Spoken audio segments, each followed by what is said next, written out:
Hello class 7 के बच्चों। तो जैसे कि हमने अभी आप अतीत भाग 2 लेसन नंबर 3 को पढ़ रहे हैं, दिल्ली के सुल्तान, ठीक है ना। तो इससे पहले जो हमने पाठ पढ़ा कि नए राजा और उनके राज्य, तो उसमें किसी भी राज्य का इस तरह से जिक्र नहीं किया गया है जिसकी राजधानी दिल्ली हो, ठीक है ना। तो यहाँ पे एक तालिका आपके बुक में भी दिखाई गई है जिसमें ये पूछा जा रहा है 5 ऐसे वंश को बताओ जो कि दिल्ली पे शासन किए हैं। तो सबसे पहले नंबर 1 पे आते हैं राजपूत वंश, और फिर आते हैं खलजी वंश, फिर आते हैं तुगलक वंश, फिर आते हैं सैयद, और फिर आते हैं लोदी। ये 5 वो वंश हैं जो कि दिल्ली सल्तनत पे राज किए हैं, ठीक है ना। आगे देखते हैं, कुछ क्वेश्चन आंसर मैंने तैयार किया हुआ है, इसके माध्यम से मैं आपको समझाने की कोशिश करती हूँ, ठीक है ना।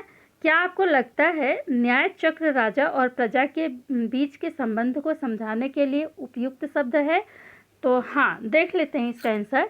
13वीं सदी के इतिहासकार फ़क़े मुदब्बिर ने न्याय चक्र के बारे में लिखा है, राजा का काम सैनिकों के बिना नहीं चल सकता, सैनिक वेतन के बिना नहीं जी सकते। वेतन आता है किसानों से एकत्र किए गए राजस्व से, मगर किसान भी राजस्व तभी चुका सकेगा जब वो खुशहाल और प्रसन्न हो। ऐसा तभी हो सकता है जब राजा न्याय और ईमानदार प्रशासन को बढ़ावा दे। न्याय चक्र का उपरोक्त वर्णन राजा और प्रजा के बीच के संबंध को समझाने के लिए आंशिक रूप से उपयुक्त है। उपयुक्त शब्द है।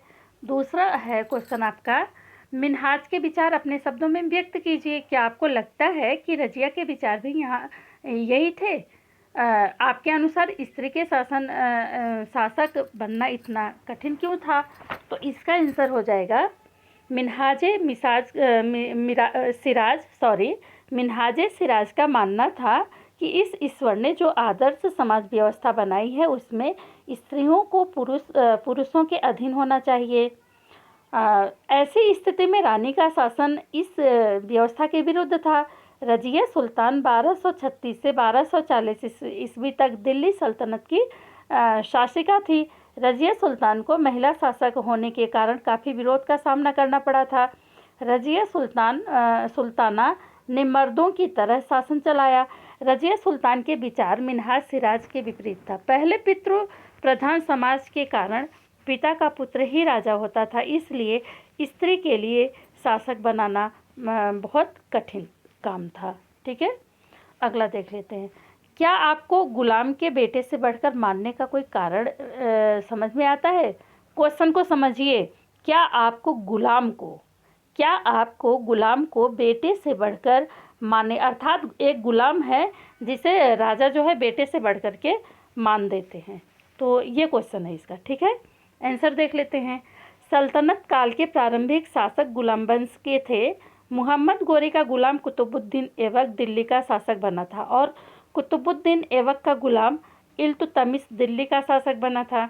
ये दोनों शासक काफ़ी योग्य और बुद्धिमान थे, इसलिए बुद्धिमानों का कहना है कि योग्य और अनुभवी गुलाम बेटे से भी बढ़कर होते हैं। यह कथन बिल्कुल सही है, क्योंकि ये गुलाम अपनी योग्यता और बुद्धि से ही राजा या सुल्तान के दिल जीत पाते थे, इसलिए सुल्तान उन्हें बेटे से बढ़कर मानते थे। तो बच्चों, मैं आपको स्पष्ट कर देना चाहूँगी कि योग्यता, जिसमें योग्यता होती है उसी को जो है उस पद के लिए नियुक्त, जिसमें जैसी योग्यता होती है उसे उस पद के लिए जो है नियुक्त करना चाहिए। ये बुद्धिमानी है। अगर हम ऐसा नहीं करते हैं, जैसे कि हम एक क्लास में, जिस आप 7वीं क्लास में हैं वहाँ मेरा बेटा भी है, तो मैं अपने बेटे को इसलिए वहाँ का क्लास मॉनिटर नहीं बनाऊंगी कि वो मेरा बेटा है। हाँ, अगर आप में मेरे बेटे से ज़्यादा योग्यता है तो मैं सबसे पहले आपको जो है ये मौका दूंगी कि आप में योग्यता है और आप क्लास मॉनिटर बने, ठीक है ना। बात समझ में आई? तो किसी को भी मतलब कोई अयोग्य व्यक्ति है और उसे एक ऐसी जिम्मेदारी दी जा रही है जो कर नहीं सकता है, तो ऐसा नहीं करना चाहिए, ठीक है ना। आगे देख लेते हैं, इसके भी उदाहरण हैं। आपके ख्याल से बर्नी ने सुल्तान की आलोचना क्यों की थी? तो देख लो, सुल्तान मोहम्मद तुगलक ने अजीब खुमार नामक कलाल जिसे शराब बनाने और बेचने वाला होता है, फिरोज हज्जाम नामक नाई, मनका, तबखाब नामक बावर्ची और लड्ढा तथा पीरा नामक मालियों को ऊंचे प्रशासनिक पदों पर बैठाया था।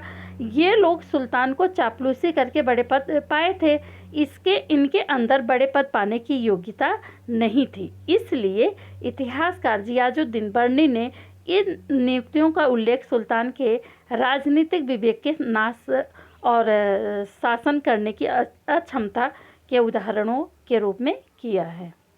समझ में आ गई ना बात? हाँ, आगे देखते हैं। सरदारों की रक्षा व्यवस्था का वर्णन कीजिए।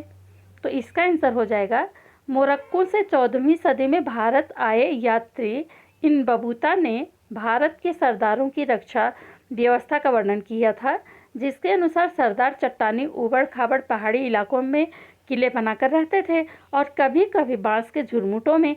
ये दोनों स्थान काफ़ी दुर्गम होते थे। सरदार इन जंगलों में रहते थे, जो इनके लिए किले की प्राचीर का काम देते थे, मतलब किले के समान था। ठीक है, इस दीवार के घेरे में ही उनके मवेशी और फसल रहते थे। अंदर ही पानी भी उपलब्ध रहता था, अर्थात वहाँ एकत्रित हुआ वर्षा का जल। इसलिए उन्हें प्रबल बलशाली सेनाओं के बिना हराया नहीं जा सकता था। बच्चों, अब आ जाते हैं अभ्यास प्रश्नावली में। ठीक है ना? तो सबसे पहले देख लेते हैं, दिल्ली में पहल किसने राजधानी स्थापित की थी? तो दिल्ली में सबसे पहल तोमर चौहान राजाओं ने राजधानी स्थापित की थी। ठीक है ना? तो दिल्ली के सुल्तानों के शासनकालों में प्रशासन की भाषा क्या थी? फारसी भाषा थी। किसके शासन के दौरान सल्तनत का सबसे अधिक विस्तार हुआ? मोहम्मद तुगलक के। इन बबूता किस देश में भारत में आया था? मोरक्को मतलब अफ्रीका से। ठीक है ना? अगला है आपका, न्याय चक्र के अनुसार सेनापतियों के लिए किसानों के हितों का ध्यान रखना क्यों जरूरी था? तो इसका आंसर हो जाएगा, न्याय चक्र के अनुसार सेनापतियों के लिए किसानों के हितों का ध्यान रखना इसलिए जरूरी था क्योंकि किसानों से एकत्रित किए गए राजस्व से ही सैनिकों का वेतन मिलता था। मगर किसान भी राजस्व तभी चुका सकते थे जब वे खुशहाल और प्रसन्न हों। ऐसा तभी हो सकता है जब राजा न्याय और ईमानदार प्रशासन को बढ़ावा दे। छठा क्वेश्चन है आपका, सल्तनत की भीतरी और बाहरी सीमा से आप क्या समझते हैं? तो भीतरी सीमा से अभिप्राय गैरिसन शहरों की पृष्ठभूमि में स्थित क्षेत्रों से गैरिसन शहरों की आवश्यकताओं की पूर्ति होती थी। बाहरी सीमा गैरिसन शहरों की पृष्ठभूमि से सुदूरवर्ती क्षेत्रों को बाहरी सीमा कहा जाता था। अगला है 7वां क्वेश्चन, मुक्ति अपने अपने कर्तव्यों का पालन करें यह सुनिश्चित करने के लिए कौन कौन से कदम उठाए गए थे? ठीक है ना? तो देख लेते हैं, या उनके आदेशों का उल्लंघन करना चाहे उनके पीछे क्या कारण हो सकता है? तो इसके निम्न कारण हो सकते हैं, जैसे उनकी नियुक्ति वंश परंपरा के आधार पर नहीं की जाती थी। नंबर 2, उन्हें कोई भी इक्ता अर्थात क्षेत्र थोड़े समय के लिए दिया जाता था। नंबर 3, मुक्ति लोगों को समय समय पर स्थानांतरण किया जाता था। नंबर 3, मुक्ति लोगों द्वारा एकत्रित किए गए राजस्व की रकम का हिसाब लेने के लिए राज्य द्वारा लेखा अधिकारी नियुक्त किए जाते थे। नंबर 5, इस बात का ध्यान रखा जाता था कि मुक्ति राज्य द्वारा निर्धारित कर ही वसूलें और तय संख्या के अनुसार सैनिक रखें। ठीक है ना? अगला है आपका, दिल्ली सल्तनत पर मंगोल आक्रमणों का क्या प्रभाव पड़ा? तो इसमें भी जो है निम्न प्रभाव पड़ा था। जैसे मंगोल आक्रमणों से मजबूत होकर अलाउद्दीन खिलजी और मोहम्मद तुगलक को एक विशाल सेना खड़ी करनी पड़ी। दूसरा नंबर, अलाउद्दीन खिलजी ने सैनिकों को इक्ता के स्थान पर नगद वेतन देना तय किया। तीसरा, मोहम्मद बिन तुगलक ने दिल्ली के पुराने शहर के निवासियों को नई राजधानी दौलताबाद भेज दिया और इस इलाके में बड़ी सैनिक छावनी बना दी गई। ठीक है ना? चौथा, अलाउद्दीन खिलजी ने जनता पर और अधिक कर लगाए तो मोहम्मद तुगलक ने तांबे के लिए नए सिक्के चलवाए। ठीक है ना? अगला देखते हैं, आइए विचार करें। क्या आपकी समझ में तवागीर के लेखक आम जनता के जीवन के बारे में कोई जानकारी देते थे? बिल्कुल नहीं देते थे बच्चों। उसके जो है निम्न कारण हैं, देख लीजिए क्या क्या है।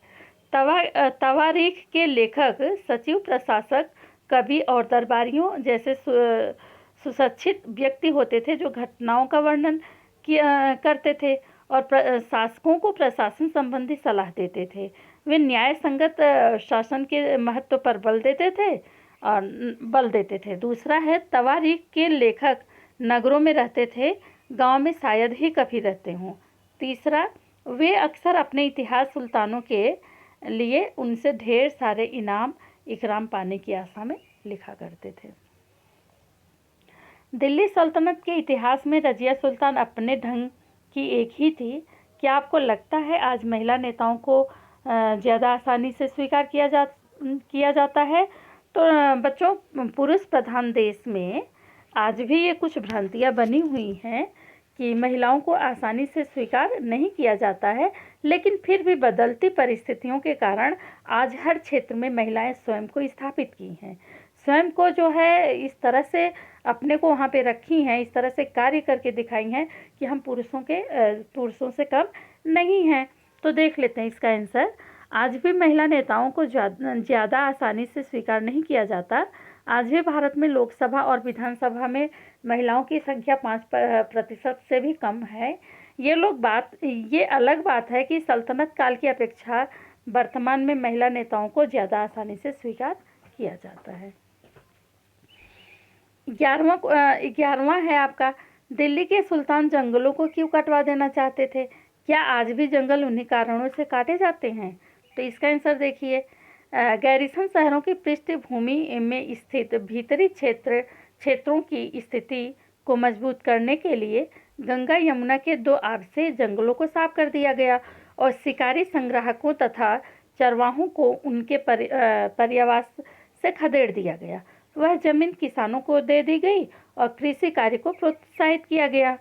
आज जंगल कई कारणों से काटा जा रहा है, जैसे कृषि भूमि को प्राप्त करना व आवासों का निर्माण। दूसरा, परिवहन मार्गों का निर्माण एवं खनन कार्य के लिए। तीसरा, बड़े बांधों के निर्माण में वनों की कटाई करने के लिए। ठीक है ना। इस तरह से कुछ यहाँ पे प्रसिद्ध इमारतों का भी जिक्र किया है। तो आप 12वां क्वेश्चन पढ़ लेना।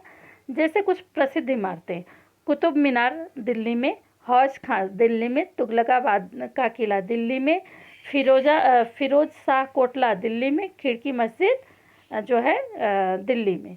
निर्माणकर्ता कुतुबुद्दीन ऐबक, अलाउद्दीन खिलजी, गयासुद्दीन तुगलक, फिरोज शाह तुगलक, मोहम्मद तुगलक। और यहाँ पे उनके सन दिए गए 1999 से 1208 ईस्वी तक, 1305 से 1321 और 25 ईस्वी तक, 1354 ईस्वी तक और 1326 ईस्वी तक। इस तरह से आप इनके जो है तालिका बनाएं और अच्छे से पूरा वीडियो देखें और सुने और प्रश्नोत्तर लिख करके अपडेट दें। So thank you.